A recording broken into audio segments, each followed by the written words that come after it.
السلام علیکم. میرا نام ڈاکٹر ناصر ہے. آج ہم ڈاکٹر الیاس صاحب سے یونیک سے ٹاپک کے اوپر ڈسکس کریں گے. سر، وومن اور ویسکولر ہیلتھ کیا چیز ہے؟ دیکھیں، میرا خیال ہے کہ آپ نے بہت اچھا ٹاپک یہ چوز کیا ہے آج.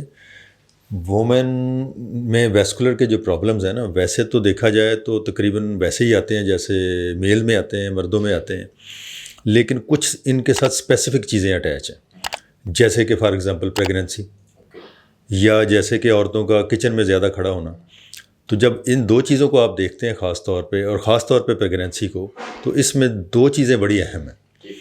ایک ان کا ویریکوز وینز کا پرابلم.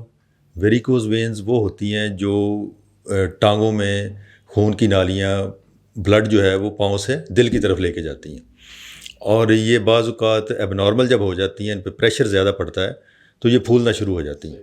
ان کو ویریکوز وینز کہتے ہیں. تو پریگننسی میں چونکہ وینز پہ پریشر بہت زیادہ ہوتا ہے، جس کی دو بڑی وجوہات ہوتی ہیں.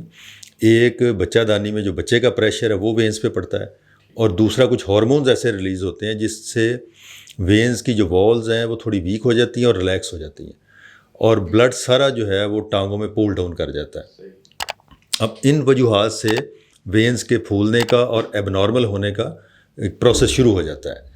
تو چونکہ ہمارے ملک میں پریگننسیز کافی زیادہ ہوتی ہیں، تو جتنی زیادہ پریگننسیز ہوں گی، فیمیل میں وینز کے بننے کا چانسز اتنا ہی زیادہ ہو جائے گا. ایک تو یہ ہو گیا. دوسرا جو اس سے بھی زیادہ سیریس پرابلم پریگننسی میں ہوتا ہے، اس کو کہتے ہیں ڈیپ وین تھرومبوسس.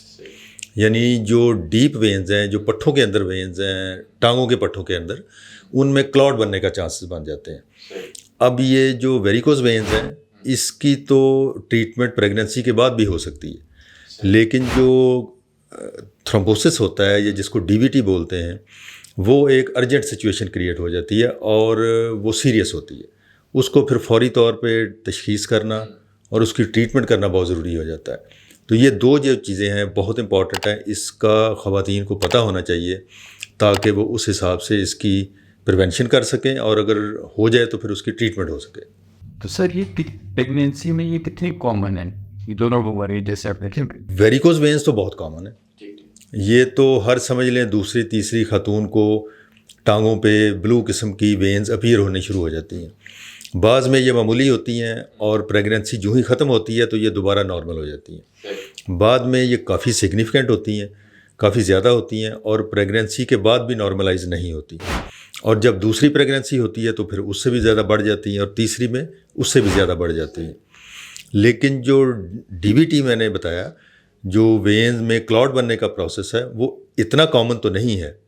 لیکن چونکہ ہمارے معاشرے میں پریگننٹ خواتین کام ذرا کم کرتی ہیں، ایکٹیو کم رہتی ہیں، اور ان کی موبلٹی بھی کافی کم ہو جاتی ہے، تو اس وجہ سے یہ یہاں پہ پاکستان میں کافی زیادہ کامن ہے.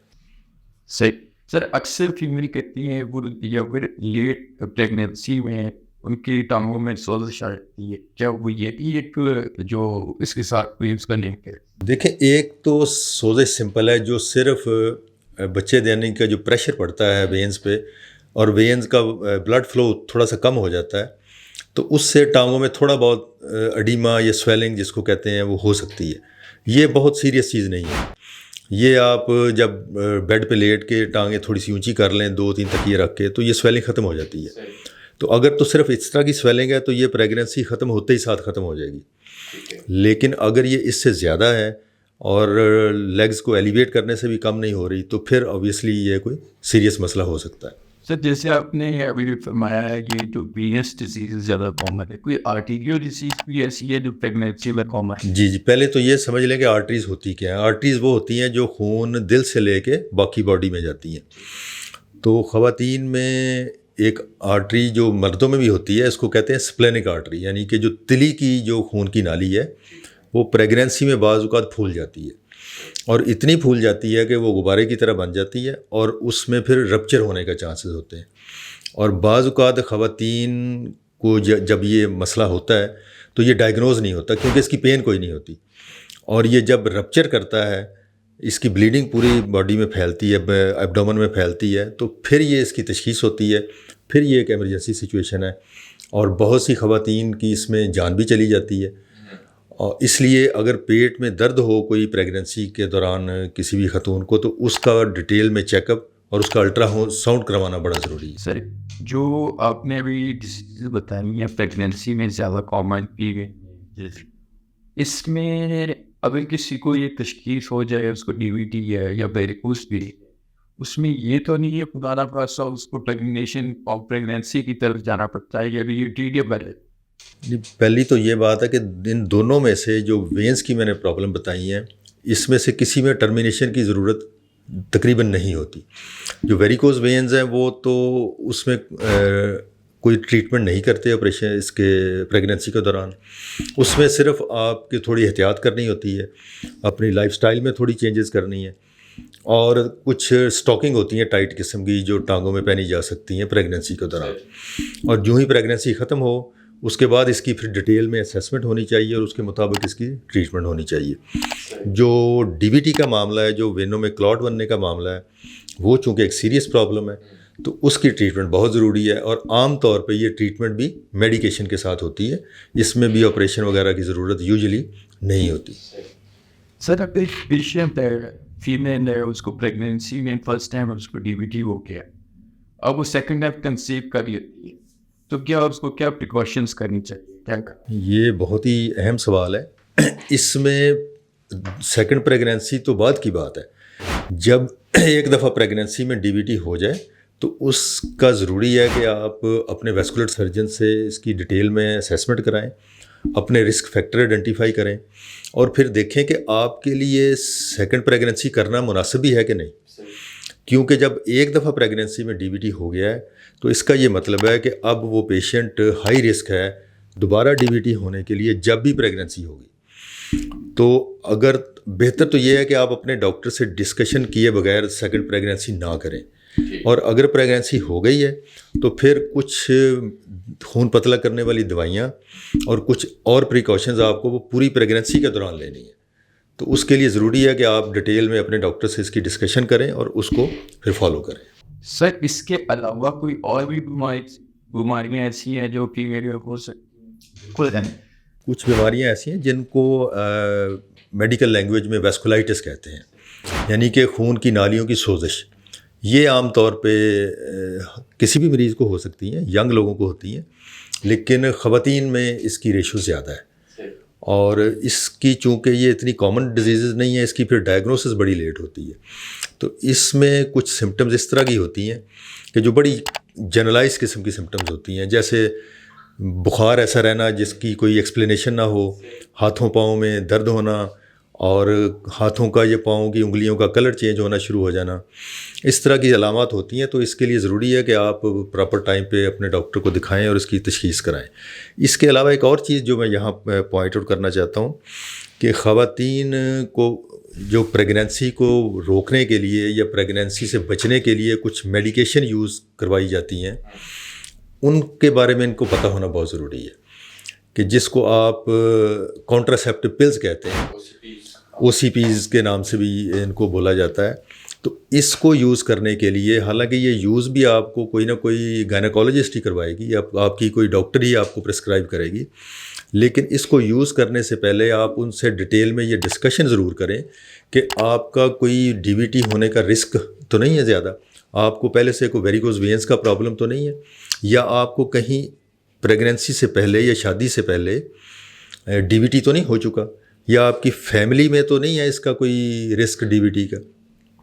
کیونکہ جو ہی آپ او سی پیز یا کانٹراسیپٹیو پلز شروع کریں گی تو آپ کے بلڈ میں تھک ہونے کی، گاڑھا ہونے کی ٹینڈنسی بڑھ جائے گی، اور اس سے پھر آپ کی وینوں میں کلاٹ بننے کے چانسز بھی بہت بڑھ جاتے ہیں. تو یہ دوائیاں بہت ہی احتیاط سے یوز کرنی چاہیے. میری پہلی ایڈوائس تو یہ ہوگی کہ یہ یوز ہی نہ کیا جائے، اس کے کوئی اور طریقے اپنائے جائیں. اور اگر آپ کو ضروری ہو گیا یوز کرنا تو پھر اس میں بہت زیادہ احتیاط کرنی چاہیے. آپ کو اس کے رسک کا پورا پتہ ہونا چاہیے، اور اس کے اکارڈنگلی پھر اس رسک کو کم کرنے کے لیے جو میئرز کرنے ہیں وہ بھی آپ کو لینے چاہیے. سر جیسے آپ نے بتایا یہ ویسکولائٹس فیمیل میں کامن ہے، اور یہ کس ایج گروپ میں جو ہے کامن وہ عام طور پہ یہ ینگ ایج میں ہوتا ہے. مطلب آپ سمجھ لیں کہ 18-20 سال کی عمر سے لے کے 40 سال کی عمر میں یہ زیادہ ہوتا ہے. تو اس عمر میں جب اس طرح کی سمٹمز آئیں، جیسے میں نے بتایا کہ انگلیوں کا، ہاتھ کی انگلیوں کا یا پاؤں کی انگلیوں کا کلر میں چینجز آئیں، یا ان میں پین شدید شروع ہو جائے، یا ٹمپریچر اس طرح کا شروع ہو جائے، باڈی پینز شروع ہو جائیں جس کی کوئی ایکسپلینیشن نہ ہو رہی ہو، تو پھر ضرور آپ کو چاہیے کہ اس کے لیے ڈاکٹر سے ڈسکشن کریں، خاص طور پہ اپنے ویسکولر سرجن کو سے ڈسکشن کریں اور اس کی ڈیٹیل میں اسیسمنٹ کرائیں۔ میں ایک بڑی بیماری کامن ہے فیمیل میں جس سے ملٹیپل ڈسکیسٹیز ہوتے ہیں، ایڈیپوسفولیپس سنڈروم، یہ کیا ہے؟ اس کے بارے میں کچھ آپ بتا سکتے ہیں؟ دیکھیں، یہ ایک بلڈ کا ڈس آرڈر ہے اور یہ کنجینیٹل ہے۔ کنجینیٹل سے مراد یہ ہے کہ یہ پیدائشی بیماری ہے جو بلڈ میں ٹریول کرتی ہے، آپ کی فیملی سے، ماں باپ سے، یا اس سے بھی پیچھے دادا دادی سے یا نانا نانی سے آپ کو ٹرانسفر ہو سکتی ہے، اور اس کا عام طور پہ ڈائگنوسس نہیں ہوتا۔ اس کا ڈائگنوسس تبھی ہوگا جب آپ کو کوئی بلڈ کلاٹ کی کمپلیکیشن آئے گی، پھر آپ کی انویسٹیگیشن ہوگی، سارے ٹیسٹ ہوں گے تو پتہ چلے گا۔ تو آئیڈیل تو یہ ہے کہ اس کا ٹیسٹ، اگر آپ کی فیملی میں کوئی بھی ایسا چانس ہے یا کسی اور ممبر کے ساتھ یہ ہو چکا ہے تو اس کی پہلے انویسٹیگیشن کرا لی جائے پریگننسی کرنے سے پہلے۔ لیکن اگر ایسا نہیں ہے اور پریگننسی میں ڈائگنوز ہو گیا ہے تو پھر اس میں ڈیٹیل میں آپ کو اسیسمنٹ کرانی چاہیے آپ کے ویسکولر سرجن سے، اور ایک اسپیشلسٹ ہوتے ہیں بلڈ کے، ہیماٹولوجسٹ، ان سے آپ کو ڈسکشن کرنی چاہیے تاکہ یہ آپ کا بلڈ ڈس آرڈر پراپر ڈائگنوز ہو اور پھر اس کی ٹریٹمنٹ ہو سکے۔ اور اس کا سب سے سیریس پرابلم یہ ہے خواتین میں کہ اس میں مس کیریج ہونے کے چانسز بہت زیادہ ہو جاتے ہیں۔ اس لیے اگر کسی کا ایک مس کیریج ہو جائے تو پھر اس بیماری کی تشخیص کروانی بہت ضروری ہے تاکہ اس کو رول آؤٹ کر لیا جائے کہ کہیں یہ بیماری تو اس کی وجہ نہیں بن رہی، اور اگر ہے تو پھر اس کو ٹریٹ کیا جا سکتا۔ اوکے سر، جو ایڈیپوسفولیپس سنڈروم ہے فیمیل میں کامن، جیسے آپ نے ابھی بتایا، اس سے کوئی آرٹریز میں یا وین میں بھی کلوٹ بننے کا چانس ہوتا ہے؟ جی بالکل، اصل میں چونکہ پیتھولوجی بلڈ میں ہے، پرابلم بلڈ کے اندر ہے، تو بلڈ میں تھک ہونے کی، گاڑھا ہونے کی ٹینڈنسی بڑھ گئی ہے، تو بلڈ اب کسی بھی جگہ پہ گاڑھا ہو سکتا ہے۔ اگر بچہ دانی یا اس کے جو سراؤنڈنگ ایریا ہے وہاں پہ بلڈ گاڑھا ہو جائے تو بچے کی مس کیریج ہو سکتی ہے۔ اگر ٹانگ کی وینوں میں گاڑھا ہو جائے تو ٹانگوں میں کلاٹ بن جاتا ہے، اور اگر خون کی نالیاں جو بلڈ دل سے لے کے باقی باڈی میں جاتی ہیں، جن کو آرٹریز آپ کہتے ہیں، ان میں بھی یہ چانسز ہوتے ہیں، لیکن ان میں کم ہوتے ہیں۔ زیادہ چانس اس میں ہوتے ہیں وینوں میں کلاٹ بننے کے، جو ٹانگ کی وینیں ہیں، اور مس کیریج ہونے کے۔ اور جب کسی فیمیل کو ان دونوں میں سے کوئی پرابلم ہو تو اس کا یہ بلڈ ٹیسٹ ہونا چاہیے تاکہ اس بیماری کی تشخیص ہو کے اور اکارڈنگلی پھر اس کی ٹریٹمنٹ ہو سکے۔ سر میرا ایک لاسٹ کوشچن ہے، یہ جو کہتے ہیں کہ فیمیل میں پریگنینسی میں DVT کا رسک زیادہ ہوتا ہے، اس کی ریزن کیا ہے؟ ریزن تو اس کی 2-3 ہوتی ہیں۔ جیسے پہلے بھی میں نے کہا کہ ایک تو ریزن یہ ہے کہ بچہ دانی کا وینز، جو پیٹ کی وینیں ہیں ان پہ پریشر پڑتا ہے، اور وہی پیٹ کی وینیں جو ہیں وہ ٹانگوں کا، دونوں ٹانگوں کا بلڈ ڈرین کر رہی ہیں، تو جب ان میں ابسٹرکشن ہو جائے گی، انڈر پریشر آ جائے گی تو ٹانگ کی وینوں کی سرکولیشن سلو ہو جائے گی اور وہ پراپر پمپ نہیں کر سکیں گی۔ ایک تو یہ میکینیکل وجہ ہے۔ دوسری وجہ ہارمونل ہے۔ ہارمونز ایسے ریلیز ہوتے ہیں، یعنی کہ کچھ کیمیکل بلڈ میں ایسے ریلیز ہوتے ہیں پریگننسی کے دوران جس سے جیسے جسم کے دوسرے آرگن میں افیکٹ آتے ہیں، وینز پہ بھی افیکٹ آتے ہیں۔ اس سے وینز کے والو ریلیکس ہو جاتے ہیں، وینز کی جو دیواریں ہیں وہ کمزور ہو جاتی ہیں، اور بلڈ ان کے اندر کھڑا رہتا ہے، ان کا پمپ فنکشن ویک ہو جاتا ہے، اور جب پمپ فنکشن ویک ہوتا ہے تو اس سے بلڈ جب کھڑا رہتا ہے تو کلاٹ ہونے کے چانسز بہت زیادہ ہیں۔ تیسری ایک اور بھی وجہ ہے کہ کچھ کلچرز ایسے ہیں، جیسے ہمارا بھی کلچر ایسا ہے کہ پریگننسی میں خواتین کو کام کرنے کی عادت نہیں۔ عام طور پہ سمجھا جاتا ہے کہ اگر پریگننٹ وومن ریسٹ کرے گی تو بچے کی حفاظت زیادہ ہوگی، جو کہ مسکنسیپشن ہے۔ تو جب زیادہ اوور ریسٹ کیا جاتا ہے تو اس سے بھی DVT بننے کا بہت زیادہ چانس ہے۔ تو اس لیے میری تجویز تو یہ ہے کہ جب پریگننسی ہو تو کسی خاتون کو، انلیس کہ ڈاکٹر نے ایڈوائز کیا ہو، ریسٹ، ادروائز ریسٹ کرنے کی کوئی ضرورت نہیں ہوتی، اپنے سارے زندگی کے نارمل کام کیے جا سکتے ہیں۔ سر تو اکثر پیشنٹ آ کے کہتے ہیں کہ پریگنینسی تو لوگ تو کنسیو کر رہے ہیں، صدیوں سے کر رہے ہیں، یہ ہمارے ساتھ ہی کیوں نہیں بیٹھی؟ دیکھیں، یہ تو آپ کسی بھی بیماری کے ساتھ کہہ سکتے ہیں کہ بلڈ پریشر ہوا تو مجھے کیوں ہو گیا، شوگر ہوئی تو مجھے کیوں ہو گئی, کسی کو کیوں نہیں ہوئی. تو یہ تو سوال تھوڑا سا لاجیکل بنتا ہے جو بھی اٹھاتا ہے. حتیٰ کہ یہ تو ہمارے جو بھائی اسموکنگ کرتے ہیں وہ بھی یہی دلیل دیتے ہیں کہ جی ہمارے دادا حقہ پیتے تھے ساری عمر تو ان کو تو کچھ نہیں ہوا, تو مجھے اسموکنگ کرنے سے ہارٹ اٹیک کیوں ہو گیا. تو یہ تو ہر باڈی ڈفرینٹ ہے, ہر آرگن ڈفرینٹ ہے, تو یہ تو لاجک میرا خیال ہے کوئی اتنا ویلڈ نہیں ہے. سر لاسٹ میں آپ کیا ایڈوائس کیا فیمیل کو کرنا چاہیں؟ سب سے زیادہ ایڈوائس تو وہی ہے جی جو میلز کو ہے کہ ایکٹیو لائف سٹائل جو ہے نا وہ بڑا ضروری ہے.